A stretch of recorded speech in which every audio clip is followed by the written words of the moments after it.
રાજ્ય સ્તરની પ્રજાસત્તાક દિનની ઉજવણીની રૂપરેખા કલેક્ટરે આપી છે। વાવ-થરાદ ખાતે રાજ્યપાલના હસ્તે ધ્વજવંદન થશે। સીએમ ભૂપેન્દ્ર પટેલ સહિત રાજકીય આગેવાનો રહેશે હાજર। સીએમ જિલ્લાને અનેક વિકાસ કાર્યોની આપશે ભેટ।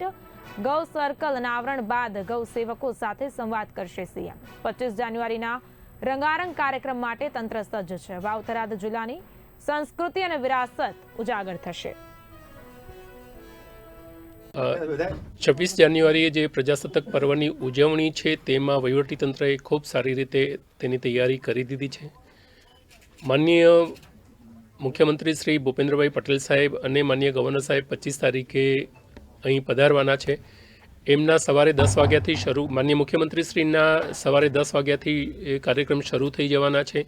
તેમના જે મુખ્ય કાર્યક્રમ છે તેમાં મુખ્ય કાર્યક્રમ જિલ્લા સેવા સદનનું ભૂમિપૂજન અને દુધવા ખાતે જીઆઈડીસી એ બંનેનું ભૂમિપૂજન માનનીય સીએમ સાહેબના હસ્તે રાખવામાં આવ્યું છે।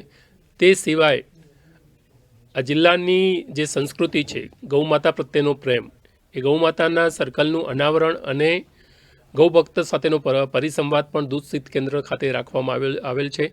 એ પણ માનનીય મુખ્યમંત્રી સાહેબના હસ્તે એ કાર્યક્રમ કરવામાં આવનાર છે। મુખ્યત્વે 25મી તારીખે સાંજે જે સાંસ્કૃતિક કાર્યક્રમ કરવામાં આવનાર છે તેની તૈયારી વહીવટીતંત્ર દ્વારા ખૂબ સારી રીતે કરવામાં આવી છે।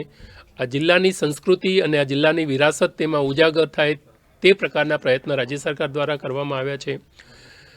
જિલ્લાના દરેક ગામમાંથી લોકો આ કાર્યક્રમને જોઈ શકે માણી શકે એ પ્રકારની વ્યવસ્થા જિલ્લા વહીવટીતંત્ર દ્વારા કરવામાં આવી છે।